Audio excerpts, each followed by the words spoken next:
हम बूंद बूंद के प्यासे, तुम अमृत के सिंधु हो हम बूंद बूंद के प्यासे। बहे तुम्हारी करुणा भारी नैनों से है पालनहारी, बहे तुम्हारी करुणा भारी नैनों से है पालनहारी। वो तड़प रहा है प्राण जैसे चातक बूंद को तरसे, हो तड़प रहा है प्राण जैसे चातक बूंद को तरसे। तुम अमृत के सिंधु हो हम बूंद बूंद के प्यासे, तुम अमृत के सिंधु हो हम बूंद बूंद के प्यासे, तुम अमृत के सिंधु हो हम बूंद बूंद के प्यासे।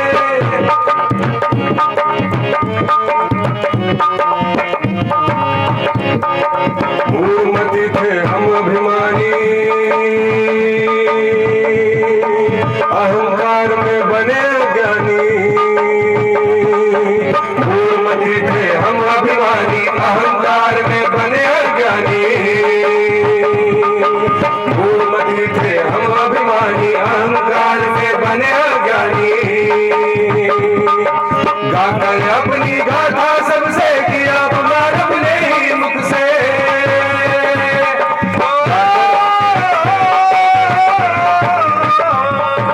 गाकर अपनी गाथा सबसे किया पुकार अपने ही मुख से। हो तड़प रहा है प्राण जैसे चातक बूंद को तरसे, हो तड़प रहा है प्राण जैसे चातक बूंद को तरसे। तुम अमृत के सिंधु हो हम बूंद बूंद के प्यासे, तुम अमृत के सिंधु हो हम बूंद बूंद के प्यासे, तुम अमृत के सिंधु हो हम बूंद बूंद के प्यासे।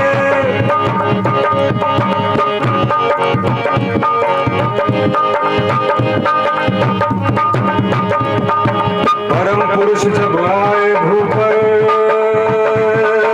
जड़ भी चेतन उनको छूकर।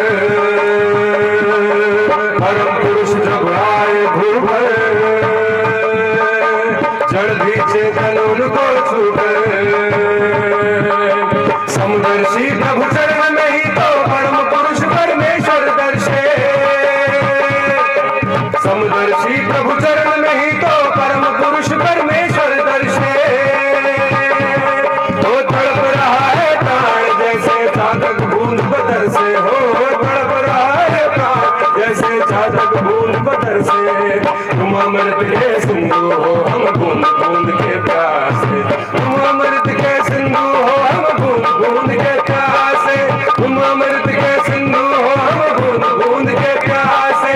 बहे तुम्हारी करुणा भारी नैनों से है पालनहारी, बहे तुम्हारी करुणा भारी नैनों से है पालनहारी। हो तड़प रहा है प्राण जैसे चातक बूंद को तरसे, हो तड़प रहा है प्राण जैसे चातक बूंद को तरसे। तुम अमृत के सिंधु हो हम बूंद बूंद के प्यासे, तुम अमृत के सिंधु हो हम बूंद बूंद के प्यासे, तुम अमृत के सिंधु हो हम बूंद बूंद के प्यासे।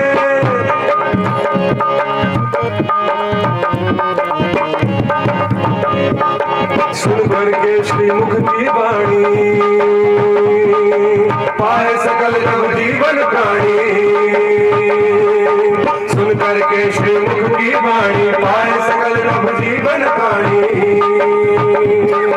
दूर हुआ अंधियारा जगत से, जीव जगत का तन मन हर्षे।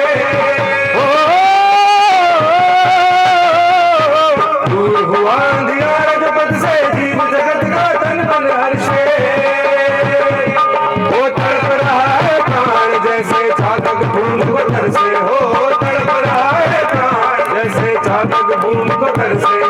तुम अमृत के सिंधु हो हम बूंद बूंद के प्यासे, तुम अमृत के सिंधु हो हम बूंद बूंद के प्यासे, तुम अमृत के सिंधु हो हम बूंद बूंद के प्यासे। बहे तुम्हारी करुणा भारी नैनों से है पालनहारी, बहे तुम्हारी करुणा भारी नैनों से है पालनहारी। वो तड़प रहा है प्राण जैसे चातक बूंद को तरसे, हो तड़प रहा है प्राण जैसे चातक बूंद को तरसे। तुम अमृत के सिंधु हो हम बूंद बूंद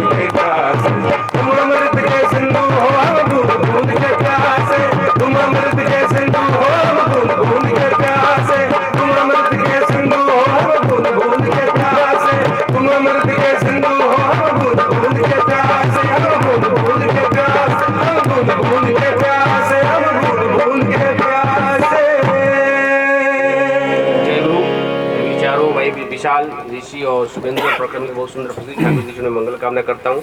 आज चूँकि समय का थोड़ा अभाव है, अब मैं अगले आज की विषय वस्तु पर अपने अवगत करने के लिए आमंत्रित करूँगा। हमारे बीच में है युवा वक्ता, प्रखर वक्ता हमारे स्वर्गीय डॉक्टर दीपंकर मंडल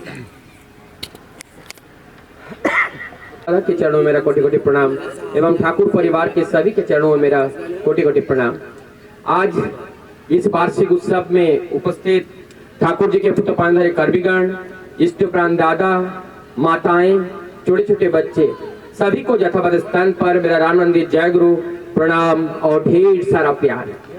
आज कितने आनंद के दिन है, हम सब लोग आनंद करने के लिए यहाँ पर उपस्थित हुए हैं। कहा गया कि इस मॉडर्न के बारे में, मॉडर्न किसे कहते हैं? मॉडर्न का मतलब up to date, up to date का मतलब शुरू से लेकर आदि से लेकर वर्तमान तक जो कुछ भी है समस्त ज्ञान, ये समस्त ज्ञान जिसके अंदर है वही आधुनिक है, वही मॉडर्न है। अगर हमारे पास शुरू से लेकर आज तक के सारे ज्ञान के हम अधिकारी हैं, तब हम मॉडर्न कहलाएंगे। मॉडर्न ये नहीं है कम कपड़े पहन लिए, टेबल के ऊपर अंग्रेजी बोतल रख लिए और मीट मछली वहां पे सजा दिए और हम वहां पे बाप बेटे बैठ करके उसका आस्वादन कर रहे हैं और इसी को तथाकथित भाषा में इसको मॉडर्न कहते हैं।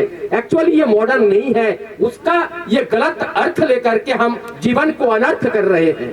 तो इसको हमें समझना पड़ेगा। इस जो मॉडर्न लाइफ के बारे में, लाइफ किसे कहते हैं? लाइफ का मतलब होते हैं, जैसे हिंदी बोले तो जीवन, और जीवन जाके जब भेजते हैं उनके मन में जो कॉन्सेप्ट रहता है सत्यता के पर आधारित रहता है कि उनकी कॉन्सेप्ट ये है कि उनका बच्चा को सजाएं लेकिन मर्यादा को हम ना लांघे। तो इस चीज को वो चिंतन करके उनको सजाया जाता है। तो जब सजा करके वो जब किसी कार्यक्रम को करते हैं तो दूसरे का हृदय भी प्रहलादित होते हैं, आनंदित होते हैं, हिल्लोलित होते हैं और कितना आनंद की अनुभूति हम लोगों के जीवन में होते हैं। वास्तव में जो आध्यात्मिक जीवन कहते हैं, यह आध्यात्मिक जीवन का और एक अर्थ को अगर हम समझे, आध्यात्मिक अर्थ होते हैं अधिआत्मिक। अधिआत्मिक, अधि का मतलब अभिभूत होना, अधि का मतलब अभिभूत होना और आत्मिक का अर्थात आत्मा, आत्मा अर्थात सत्य, सत्य से अब अभिगाहन करना, यानी कि हमारा सब कार्य में सत्य का ही झलक दिखे, हमारी सभी कर्म में वो सत्य का ही झलक दिखे, असत्य का नहीं। और जब सत्य का झलक दिखे, वो सत्य के रंग से हम रंग जाएं, तो हमारा जीवन आध्यात्मिक कहलाता है। आध्यात्मिक तब कहलाता है कि हमारा ये जीवन उस रंग से रंग जाए। कौन सी रंग? सत्य के रंग से रंग जाए। वाणी में सत्यता हो, श्रवण में सत्यता हो, दृष्टि में सत्यता हो, चलन में, अपने जीवन की हर भंगिमा में एक सत्यता का जो झलक है वो झलक दिखे। ये झलक जब दिखता है तो सबको आकर्षित करता है और आकर्षित जब करता है बड़ा मनोरम लगता है, बड़ा मनोरम लगता है, बड़ा मधुर लगता है और वो तभी लगता है कि ऐसा जीवन ही आनंद का जीवन होते हैं। वास्तव में जिस यंत्र के माध्यम से उस मधुसूदन का रस का आस्वादन करने का जो यंत्र है वो एक मात्र मानव तनु है और वही मानव तनु आज इस कलयुग में मिले हैं। हम सभी लोग परम से भी और कुछ कहना चाहिए, ऐसे सौभाग्य के अधिकारी हम लोग हैं। अब कहते हैं ये धार्मिकता की प्रयोजनीयता क्यों है? अब इसको हम सिंपल रूप से समझेंगे। ये जो जीवन है, सत्य का जो जीवन है, वास्तविकता का जो जीवन है, ये हमारे जीवन में जरूरत क्यों है? ये जरूरत क्यों है हम सब सिंपल से समझ जाएंगे। जो माँ बाप अपने घर में प्रत्येक दिन रात बिताने के लिए डरते हैं, या तो अपने पति से या तो अपने कुपुत्र से। क्यों? क्योंकि वो शराब पी के आते हैं, वो शराब पी के आते हैं, अनियंत्रित होकर रहते हैं और कब गाली बक दे, और गाली तो दूर की बात, कब हाथ छोड़ दे, कब पैर छोड़ दे, इसका कोई गारंटी नहीं है। ऐसा जो जीवन होता है यह जीवन पशुवत जीवन होता है और ये पशुवत जीवन को हराम कर देते हैं, जीवन को अंधकारमय कर देते हैं, जीवन को अचल कर देता है। और ऐसा जीवन क्या हम चाहते हैं? यह है आध्यात्मिकता के विपरीत जो जीवन होता है और ऐसा जीवन ही यही पशुवत जीवन होते हैं। इस पशुवत जीवन को अगर हम आदर करें, सत्कार करें, वर्ण करें तो हमारे जीवन में क्या हो सकता है? हमारे जीवन में नरक के अलावा, अशांति के अलावा, दुख के अलावा, दरिद्रता के अलावा, हीन मान्यता के अलावा और कुछ हो भी नहीं सकता है। तो हमारे जीवन में क्या चाहिए? प्रयोजनीयता है या नहीं है? हमारे जीवन में आध्यात्मिकता का प्रयोजनीयता है। आध्यात्मिकता का अर्थ इस जीवन को रंगाना है, रंगना है। कैसे रंगना है? जब रंग वाले दुकान पे जाते हैं, पेंट वाले दुकान के पास अनेकों रंग होते हैं, उस रंग से हम घर को सजाते हैं, कितना मनोरम लगता है हमारा वो घर। अरे भाई, आपने घर को तो सजा लिया पेंटर के दुकान से रंग ला करके, लेकिन उस घर के अंदर जो रहेगा उनको सजाने का चिंता कभी किया या नहीं किया? यदि तुमने उस घर के अंदर रहने वाले मनुष्य का अगर नहीं सजाया, अपने बच्चों का अगर नहीं सजाया, लेकिन तुम्हारा नींद भी उड़ जाएगी, तुम्हारा वो सब जीना भी उड़ जाएगा, जीवन में कोई शेष नहीं रह जाएगा। तो अगर सजाना है तो अपने बच्चे को सजाओ, सजाना है तो इस अंदर जो बैठे हुए जो प्रभु है उनको सजाओ और उनके पुकार को सुनो और उनके पुकार से कार्य को करो। यहाँ पे आगे चलता हूँ थोड़ा। दो शब्द आते हैं, बड़ा भूलभुलैया है ये दो शब्द। एक है रिलीजन, जिसको हिंदी शब्द साधारणतः लोग सब धर्म धर्म कहते हैं, लेकिन ये एक्चुअली रंग है। गूगल में डालो, वहां पे भी रिलीजन का अर्थ ही धर्म बताएगा। रिलीजन इज नॉट धर्म, रिलीजन अलग है और धर्म एकदम अलग है। रिलीजन क्या है? रिलीजन, ठाकुर जी कहते हैं रिलीजन का जो अर्थ है बताते हैं इंस्टॉल्स लाइफ। क्या करना है? इंस्टॉल करना है। मोबाइल में क्या करते हैं हम लोग? इंस्टॉल करते हैं, बहुत सारे चीज ऐप को इंस्टॉल करते हैं और अनइंस्टॉल करते हैं। ऐप अगर अच्छा है तो उसको इंस्टॉल कर दिया, तो हमने अपने परिवार परिजन को इंस्टॉल नहीं किया तो हम अनइंस्टॉल ही घूम रहे हैं। जब इंस्टॉल ही नहीं हुआ तो रिलीजन नहीं हुए, हम धार्मिक कहने का अधिकार नहीं है। अगर हम उस रस में नहीं डूब रहे हैं, उस संस्कार के अंदर हम संस्कारित नहीं हो रहे हैं, कहने से धार्मिकता नहीं होते हैं, कहने से आध्यात्मिकता नहीं होते हैं, कहने से सनातन नहीं होते हैं, करने से होता है। हमें जीवंत करना पड़ेगा, मूर्त करना पड़ेगा, इस शरीर से हमें करना पड़ेगा, करके ही हम पाएंगे। इसलिए ठाकुर जी बोलते हैं करना ही पाने की जननी है। तो ये जो रिलीजन, आज जो रिलीजन हम इस अच्छे कार्य में प्रेरित करते हैं, ये है रिलाइगेशन, ये है रिलीजन और ये धर्म का यही उद्देश्य है। और धर्म का अर्थ क्या है? हमें ये धर्म, ये बहुत बड़ा एक शब्द है। शास्त्र कहते हैं धारेति इति धर्म, जिसको धारण किया जाता है। तो ये क्या धारण करना है? हमें इस धर्म को कैसे समझना है? हमें क्या धारण करना है? उस सत्यता को धारण करना है, और वो सत्यता धारण किए हुए है उसको केवल हमें समझना है। समझना है कैसे? हमें हमें धारण करके कौन रखा है, कौन हमें धारण करके रखा है। हम ये जो जीवंत है, हम जो बात कर रहे हैं, हम जो चल रहे हैं, इसके अंदर कौन है? प्राण है। वो प्राण के, और इस प्राण के रखवाले कौन है? ये प्राण के मालिक कौन है? वो प्राणेश्वर है जो बैठे हुए हैं। तो इस प्राण, ये प्राण जब तक है तब तक भी अगर हम प्राणेश्वर को भूल के रहेंगे तो बाद में जब जरूरत पड़ेगा प्राणेश्वर हमें कहाँ मिलेंगे? तो अगर हम प्राणेश्वर को चाहते हैं तो जो प्राण इनके अंदर है, उन्हीं के अंश है, उनकी बात को हम समझे, उनके निर्देश को हम समझे और वो निर्देश। आजकल के जो बच्चे हैं, नई पीढ़ी है, वो अप टू डेट बनना चाहते हैं, या आपकी पुरानी बातें ये सब चीज को नहीं समझते, अप टू डेट चाहिए हम लोग को। तो जब ये प्रश्न किए गए ठाकुर जी से, ठाकुर जी उनसे पूछा कि आप तो टीचर है, अप टू डेट का अर्थ क्या होता है? जब किसी बच्चे को होमवर्क देते हैं अप टू 5 चैप्टर, तो इसका क्या होता है? 1 to 5 या खाली 5 चैप्टर होता है?